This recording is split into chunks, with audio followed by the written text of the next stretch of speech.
If you work as a manufacturing facilities engineer, installing a new piece of equipment can be as complex as the machinery itself. From prep work to alignment and testing, it's your team's job to put it all together. That's why it's good to have Grainger on your side. With industrial-grade products and next-day delivery, Grainger helps ensure you have everything you need close at hand through every step of the installation. Call 1-800-GRAINGER, click Grainger.com, or just stop by. Grainger, for the ones who get it done.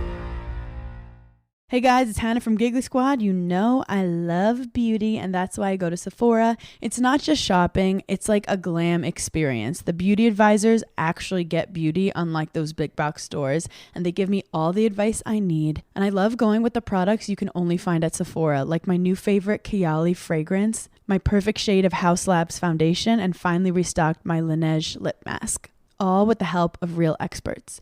Oh, and if you haven't tried Days shampoo, go try it. It's a game changer. Sephora isn't just a store, it's the beauty destination. Go. You'll thank me later. BetterHelp Online Therapy bought this 30-second ad to remind you right now, wherever you are, to unclench your jaw, relax your shoulders, take a deep breath in and out. Feels better, right? That's 15 seconds of self-care. Imagine what you could do with more. Visit BetterHelp.com/randompodcast for 10% off your first month of therapy. No pressure, just help. But for now, just relax. Checking off the boxes on your to-do list is a great feeling. That's why a State Farm agent is there to help you choose a coverage option that's right for you. Whether you're getting a new house, car, boat, or RV, helping protect it is important. And State Farm is there to help you choose the coverage you need, whether you prefer talking in person, on the phone, or using the award-winning app. And with so many coverage options, it's nice knowing you have help finding coverage that best fits your needs, so you can continue to focus on what's most important to you. Like a good neighbor, State Farm is there. This is the Daily Tech News for Thursday, July 3rd, 2025. We tell you what you need to know, follow up the context of those stories, and help each other understand. Today, Dr. Niki tells us about biodegradable robots, and we have more details on Microsoft's big layoffs, and it has a lot to do with gaming. I'm Jason Howell. I'm Huyen Whitedow. Let's start with what you need to know, the big story. So yesterday, Tom and Jen talked briefly about the news that Microsoft was laying off close to 4% of its employees. That's around 9,000 workers company-wide. Now we know a little bit more about what that means in a few related stories specific to gaming. I saw a lot of people kind of talking and reporting on the gaming impact of these layoffs. And so I thought, why don't we bring this into the big story and give some of these games a little chance to shine? So Bloomberg had reported that hundreds of employees were let go from the company's gaming division. This follows another round of layoffs that took place last January when the company let go of around 6,000 employees across its different verticals. Phil Spencer told employees that workers eliminated in Xbox here this time will be given the opportunity to apply for open roles across Microsoft Gaming, and also given priority for those positions. And so what are we talking about here? Well, along with these cuts come a lot of news of direct impact on some of the various games projects and studios that are working via Microsoft and for Xbox. There's The Initiative, which is the company's US-based studio, shutting down. With it, The Perfect Dark reboot. This is a game that's been in development apparently since 2018. So quite a long time. A lot changes in that amount of time. And that's apparently being shut down. Rare is reportedly canceling development of Everwild after first being announced in 2019. So that's another game in development for quite a while. Blackbird, which is an MMORPG from ZeniMax Online Studios, that's been canceled. Blizzard has announced its free-to-play mobile game Warcraft Rumble is no longer going to receive any new content. There will still be support in an ongoing basis, but they're not going to be developing new content for the free-to-play game.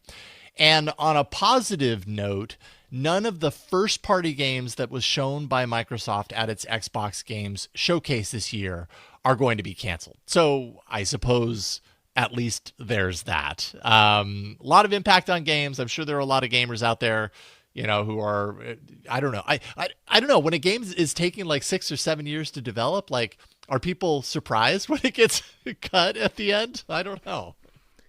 I think a lot of us aren't surprised. I mean, I'm not much of an Xbox gamer. I haven't been for about a decade and a half. But I think, a lot of times we're not surprised. We're just deeply disappointed, especially depending on the property. I assume that there's going to be a big Perfect Dark crowd out there that was hoping for the remaster. I never played Perfect Dark myself, but it's definitely in my mind space as games from that era of gaming when I actually did have several consoles. But yeah, I think it's always disappointing. But I don't know. I don't think anyone would be surprised, just given, I guess, the general vibe of, the industry, and especially with Xbox. I believe like Xbox like console sales were down, even though like generally I think Microsoft Gaming is doing well in terms of revenue. That's my impression. It does seem like, especially when compared to, the kind of the way that we talk about, say, PlayStation, which is, and also Nintendo Switch. I feel like Xbox has kind of been not as strong, at least from like a brand identity, kind of mainstream. But that's just me. Again, I'm not an Xbox gamer. This might be just my warped perception because I have a PlayStation. I don't have an Xbox, but I don't know. It just seems interesting, and that, yeah, it happens many times. And sorry, Xbox fans, for your losses. Well, and we've got a new Xbox, on the horizon, maybe not the immediate horizon, but I think the rumor is that we're going to see a new Xbox, in not 2026, but 2027, so a couple of years from now. So it's nearish enough, something to look forward to. Yeah, having been a gamer in, definitely a much more previous era to now, yes. I sometimes, from the outside looking in, have a hard time following kind of where that deep attention actually is. And usually, to my mind, it seems to be what's the latest one that launched, right? Everybody's talking about the Switch 2. So it seems to be getting a lot of attention, for obvious reasons. It's the new console on the scene. And I wonder, with the next Xbox, if things, have an opportunity, obviously, to get revitalized for Microsoft. But there also had been rumors after these cuts were announced that Phil Spencer, who, by the way, I mentioned him earlier, he's the CEO of Microsoft Gaming, if Phil was preparing to retire after the release of the next-gen Xbox, that, like I said, coming sometime in the next couple of years. The rumor said that he was planning on leaving once that Xbox was released, planned to have Sarah Bond, who's president of Xbox, succeed him. And Phil has directly addressed these rumors on X, stating it was made up. That was his words. Xbox head of comms, Carrie Perez, also told The Verge, quote, "Phil is not retiring anytime soon." To my mind, I mean, depends on how you define soon. Probably eventually in 2 years. Like that doesn't necessarily close the door, but nonetheless, they addressed it directly. The Xbox legend, because he's been there since basically the beginning, exactly the beginning, isn't going anywhere. Breathe that sigh of relief if that matters a lot to you and what Microsoft is doing with Xbox. All right. Well, DTNS is made possible by you, the listener. We want to take time to thank Philip Shane, Paul Boyer, D. Lacer, and welcome a new patron, E-Rap. Welcome. What's up? Welcome. Picture this. You're in the garage, hands covered in grease, just finished up tuning your engine with a part you found on eBay, and you realize, you know what? I could also use new brakes. So where do you go next? Back to eBay. You can find anything there. It's unreal. Wipers, headlights, even cold air intakes. It's all there. And you've got eBay Guaranteed Fit. You order a part, and if it doesn't fit, send it back. Simple as that. Look, DIY fixes can be major. Doesn't matter if it's just maintenance or a major mod. You got it, especially when things are guaranteed to fit.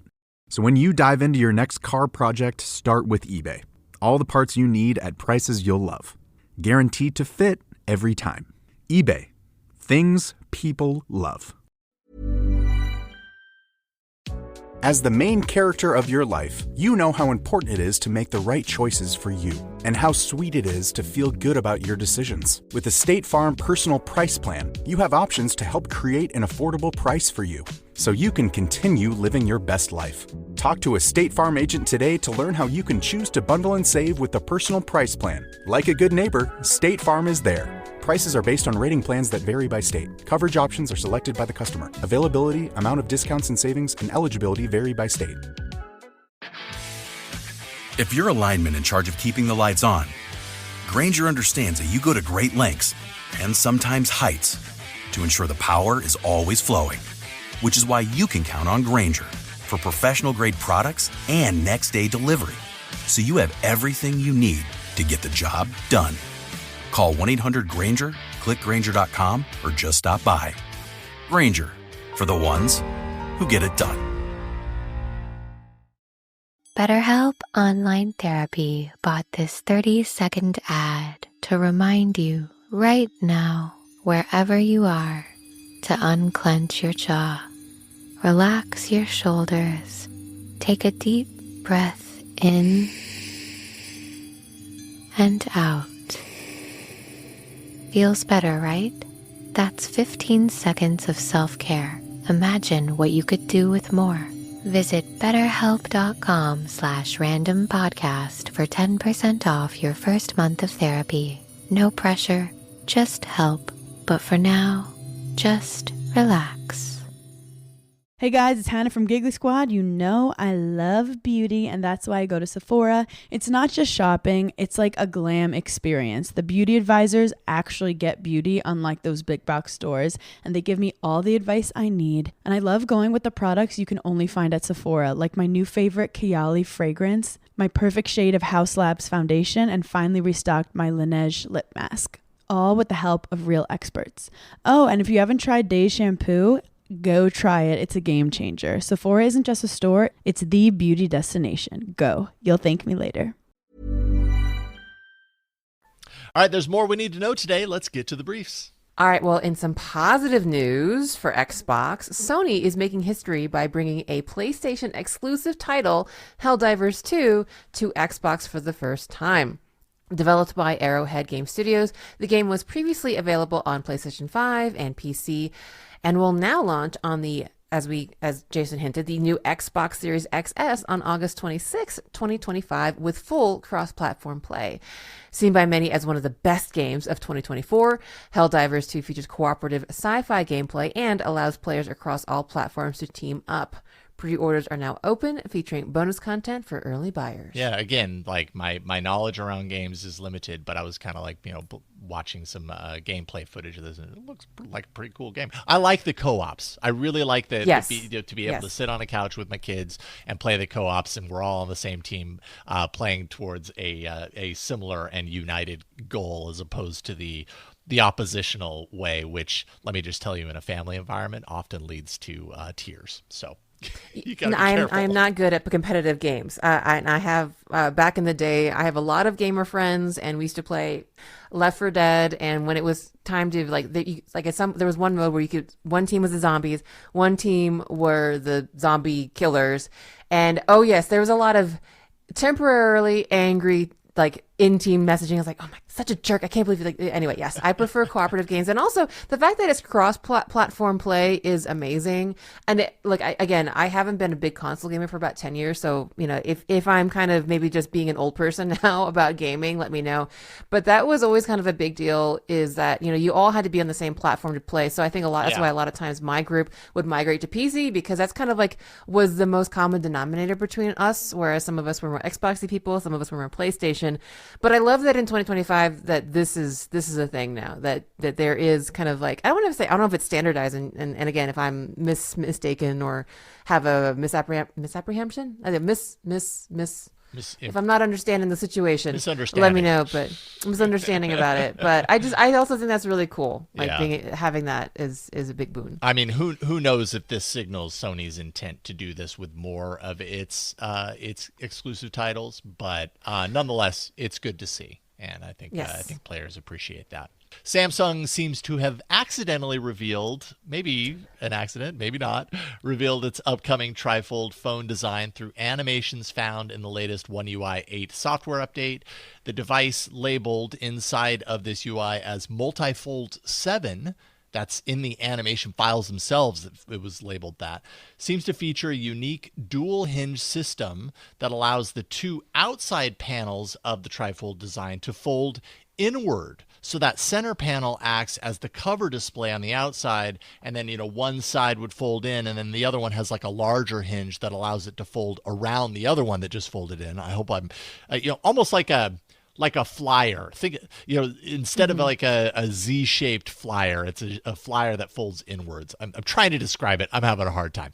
This differs from some Samsung's own prototype hardware that they've shown off in the past. I actually saw it at Mobile World Congress, and that design did take the Z-shaped approach.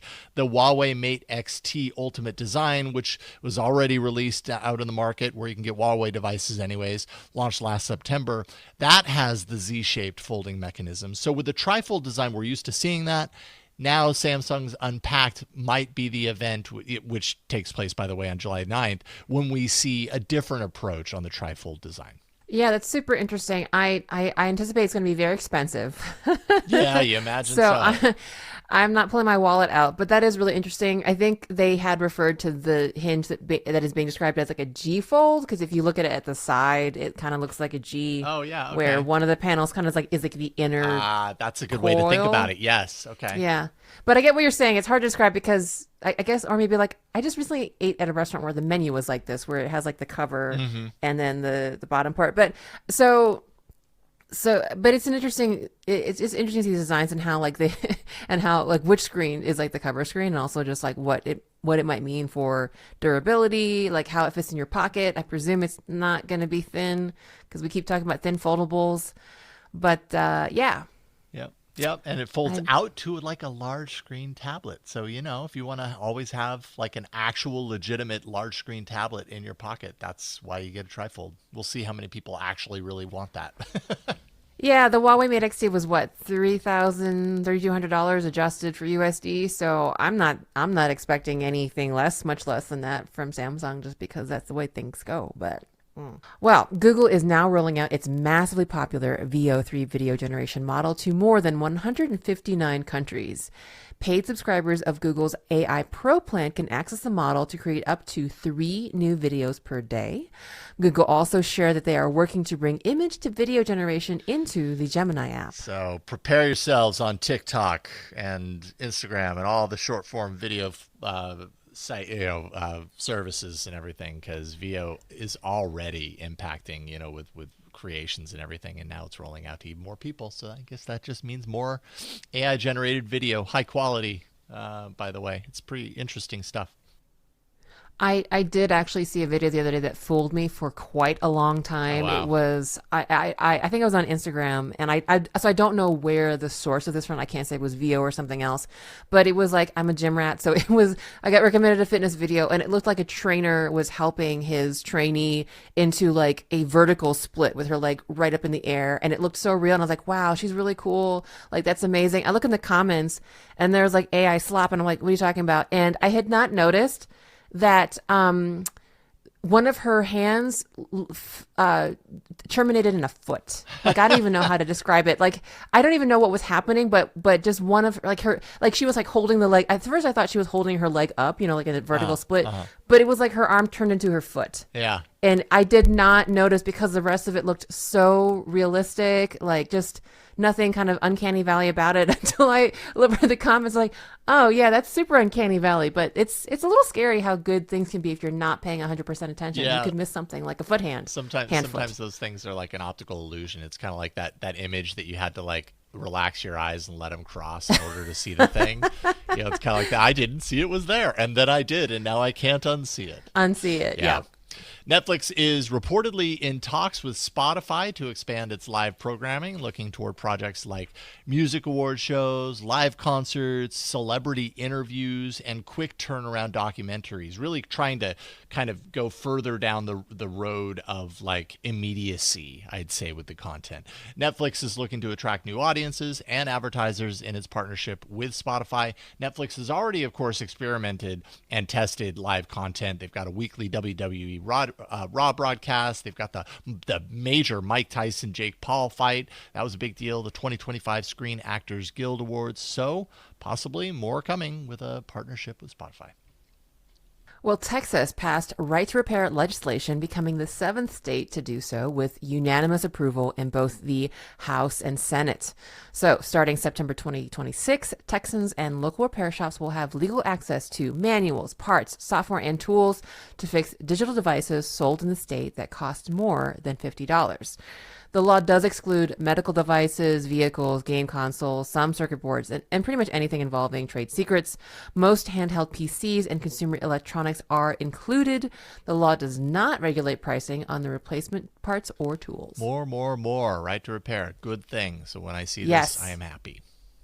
Woo. And that's all I got to say about that. I want more states to do it.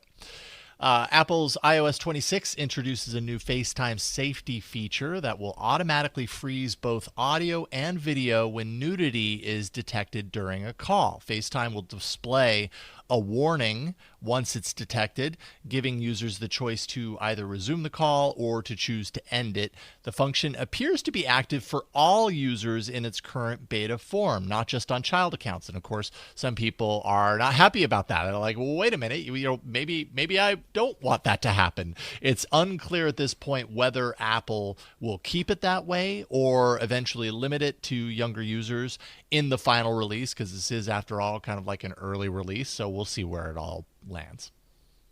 All right, well, Google plans to roll out its mandatory fix for Pixel 6a phones starting July 8th, 2025. The company is seeking to address battery overheating concerns by pushing out an update that reduces battery capacity after 400 charging cycles to lower the risk of overheating and the potential of fire incidents. A notification will be sent to users at 375 cycles, alerting them of the upcoming change. Google is also offering free battery replacements for eligible users with impacted devices. I mean, when I think about this, like, I plug my phone in every single night. And so, like, after a year with a phone, it would start to ramp down and severely limit the battery capacity. Like, I get it. Like, I don't want my phone to light on fire, so it's not that. It's just, wow, that's a short amount of time before suddenly my battery, health is like almost halved. That's crazy. I mean, even like just thinking about I agree with you. And I think I probably I charge my phone a little too often because I run a lot of apps that eat up a lot of battery. So I probably actually charge it maybe a couple times a day when I'm really like getting my Bellatra fix on. Yeah. Confession.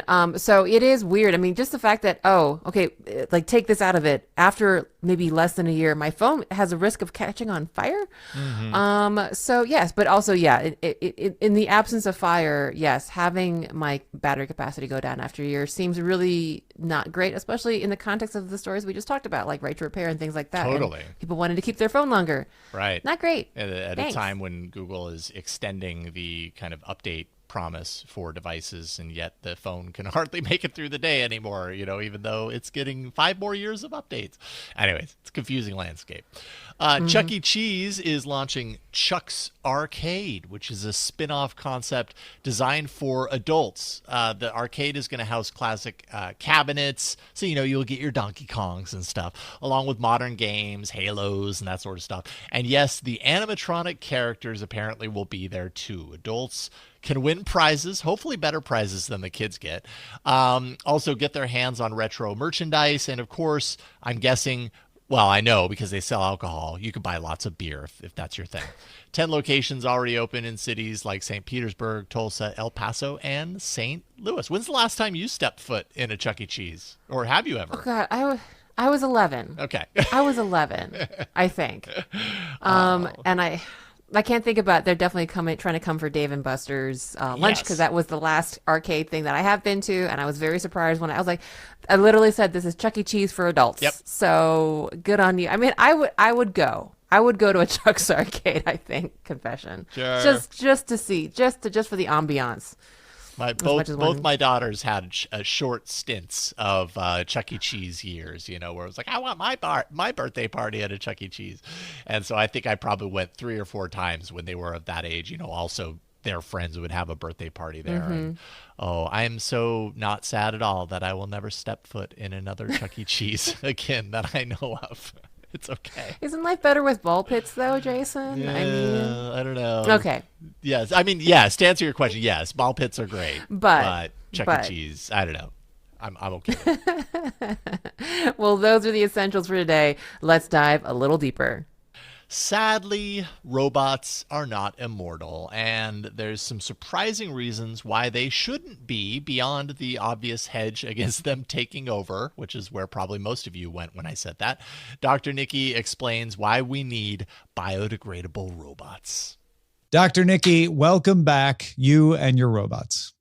Beep, boop, beep, boop. I'm here.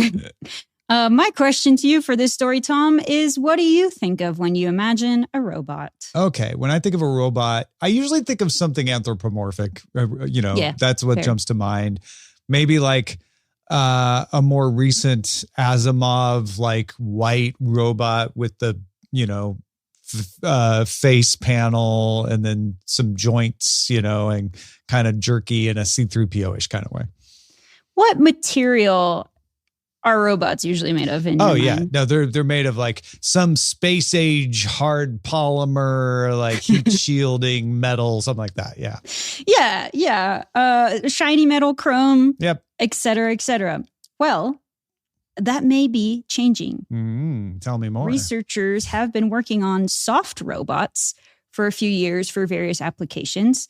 I've actually seen some of these at conferences. There'll be some like bio-inspired robots where they're inspired by octopuses or worms. So you have like an octopus arm that's like squishy. Yeah. I've seen videos of these online. Yeah, and they're used to like pick up objects without crushing them, or specific ways of locomotion. So if you wanted to shake a robot's hand, you'd be happy if it wasn't like angular and metal, and you want like a soft robot. But there is a problem with these soft robots. They create trash because they're made out of plastic usually, and trash is bad. And so researchers want eco-friendly robots. That makes so much sense. Softbots are a big thing. They're almost their own buzzy thing. But some of the ones I've seen, the point is that parts of them can be separated, and then left behind so that the robot is not damaged otherwise. I didn't even think of that. How do you make a soft robot not be another piece of plastic that ends up in the middle of the ocean somewhere? Yeah. So people have been working on this for a few years, and you have to tell me like which ones you saw. Did you see them at like CES or? No, I've just read about them. Okay. You're just a robot nerd. I got you. So in 2022, researchers made a biodegradable 3D printer ink to print robots. It was just a mix of gelatin and sugar. And it printed out this material that they kind of printed into like a tube, and it could be stretched 6 times its length, and you could reuse it 5 times before eventually it just degraded and biodegraded. Okay, so that was a few years ago now, 3 years ago. Where are we now? Well, this year, researchers came out with a biodegradable soft robot that kind of looks like a polygonal worm, and they're calling it an origami robot. Both the robot and its controller, which I thought was cool that they thought of that, are made of a combination of plant cellulose that's like stretched into thin layers, kind of like a sheet of cellulose.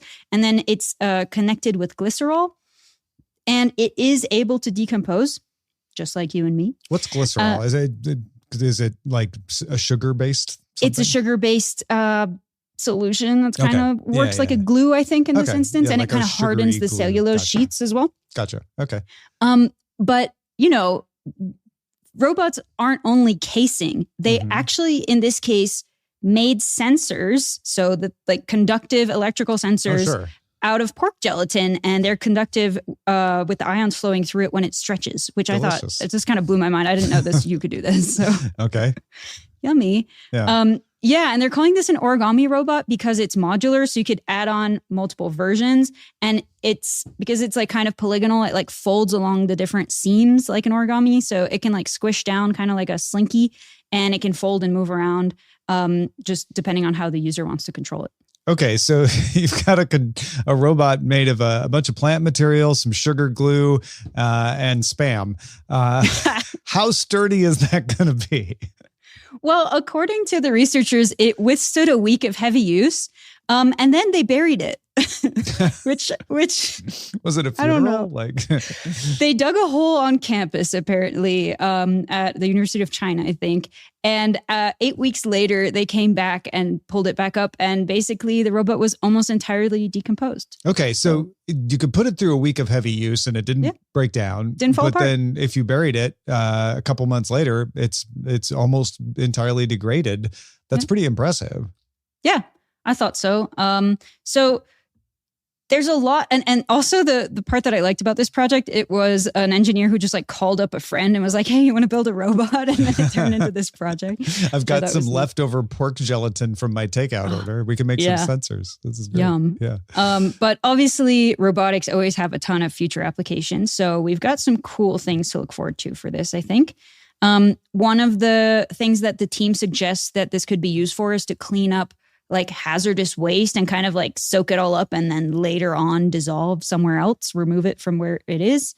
So like soak up the hazardous waste, go somewhere else where it's okay or safe, and then the entire robot just dissolves in a safe location. Oh, okay. Yeah, I can see that. They also are thinking about applications in medical applications and like surgery where it can help in a surgery and then just dissolve into the body. I think I would want them to like figure that out first. But yeah, that could be something. But yeah, like I could see like a smaller soft robot being able to squish into parts of you that are hard to get at.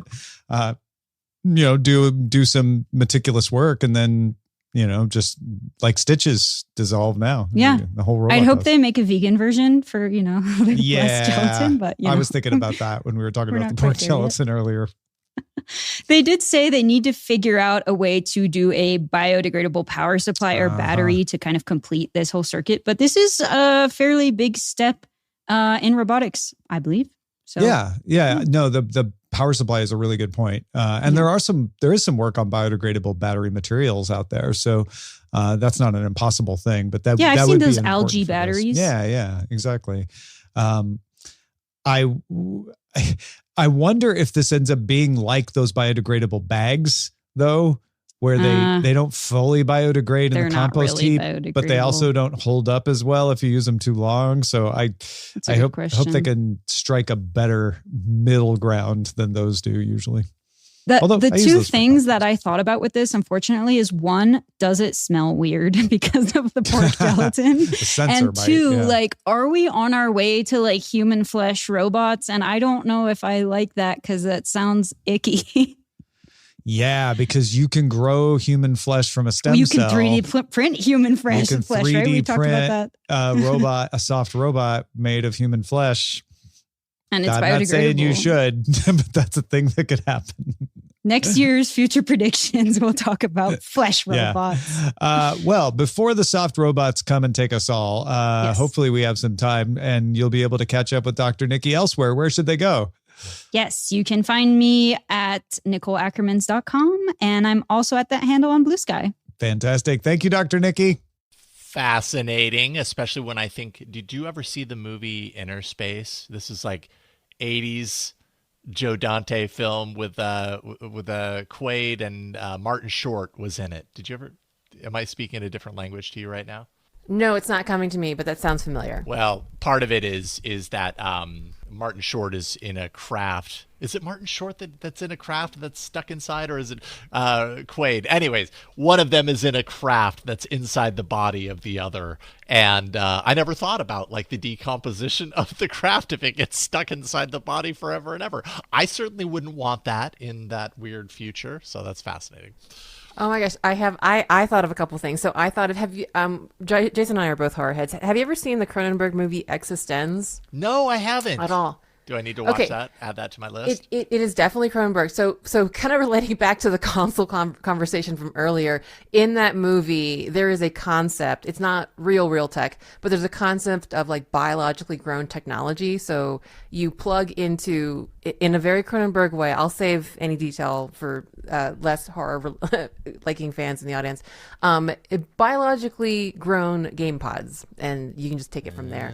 But then I also thought of like, yeah, I gotta add that to my Friday night watch list then. Oh yeah, it's good. It's definitely a trippy thing, and it's definitely Cronenberg, kind of gross. So anyway, but it's so cool. It's so funny because as I'm listening, all of these different like sci-fi references have popping into my head of like, oh, it's like that, and oh, it's like this. So it's actually really exciting that some of these things are becoming true. All right. Well, what do you want to hear us talk about on the show? Well, one way to let us know is in our subreddit. Submit stories and vote on them at www.reddit.com, our daily tech news show. As the main character of your life, you know how important it is to make the right choices for you and how sweet it is to feel good about your decisions. With the State Farm Personal Price Plan, you have options to help create an affordable price for you, so you can continue living your best life. Talk to a State Farm agent today to learn how you can choose to bundle and save with the Personal Price Plan. Like a good neighbor, State Farm is there. Prices are based on rating plans that vary by state. Coverage options are selected by the customer. Availability, amount of discounts and savings, and eligibility vary by state. BetterHelp Online Therapy bought this 30-second ad to remind you right now, wherever you are, to unclench your jaw. Relax your shoulders. Take a deep breath in and out. Feels better, right? That's 15 seconds of self-care. Imagine what you could do with more. Visit betterhelp.com/randompodcast for 10% off your first month of therapy. No pressure, just help. But for now, just relax. All right, we end every episode of DTNS with some shared wisdom, and today David is helping us understand. David writes, "Hi, I was listening to your conversation with Andy Beach about provenance in AI, and while I feel strongly that creators such as the BBC are not being adequately compensated for the value being extracted from their context, I agree that it will be a tricky nut to unpick. I wonder if the best solution would be something like the Spotify model, where the AI companies have a set amount, perhaps calculated as a percentage of their profits, and it is apportioned to creators on the basis of the fraction that their content makes of the whole open API corpus. Best wishes, David." Yeah, and I've heard this before, the kind of the comparisons to, maybe we go the Spotify model. Let me just remind you that in the Spotify model, the people who are actually making the music aren't making anything. Maybe you know what I mean? Like, unless they're like ridiculously popular. The publishers and all the other people who are involved are making a lot of that money. And so I don't know that it's the best model, but AI is maybe a little different because you're talking directly to the publisher. There is no intermediary, at least none that comes to mind to me. So maybe that is the right model for it. I don't know. I have a feeling we're going to, in the next couple of years, going to figure that out. We're going to get a lot closer to what that solution actually is. Hope so.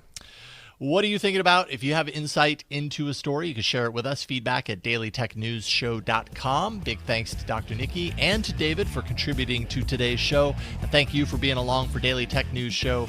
You can keep us in business by becoming a patron at patreon.com/DTNS. Tomorrow's a holiday. We'll see you on Monday.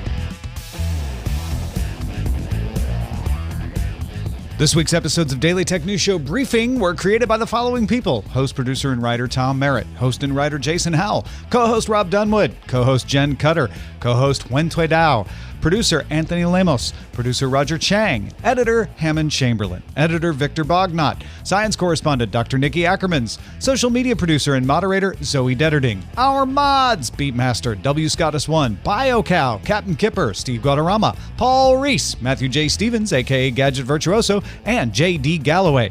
Mod and video hosting by Dan Christensen. Music provided by Martin Bell and Dan Luters. Art by Len Peralta. Acast ad support from Tatiana Matias. Patreon support from Bobby Wagner.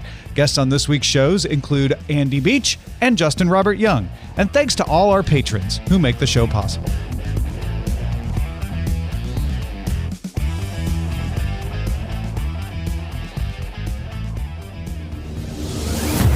This show is part of the Frog Pants Network. Get more at frogpants.com. Diamond Club hopes you have enjoyed this program. Hi, this is Frances from Fixable, a podcast from TED. These days, every finance leader is under pressure to save money. But you can't beat the competition just by cutting costs. To win, you need to spend smarter and move faster. You need Brex. Brex is the modern finance platform that breaks the trade-off between control and speed with intelligent corporate cards, high-yield banking, and AI-powered expense management. Join the 30,000 companies that spend smarter and move faster with Brex. Learn more at brex.com/grow. Checking off the boxes on your to-do list is a great feeling. That's why a State Farm agent is there to help you choose a coverage option that's right for you. Whether you're getting a new house, car, boat, or RV, helping protect it is important. And State Farm is there to help you choose the coverage you need, whether you prefer talking in person, on the phone, or using the award-winning app. And with so many coverage options, it's nice knowing you have help finding coverage that best fits your needs, so you can continue to focus on what's most important to you. Like a good neighbor, State Farm is there.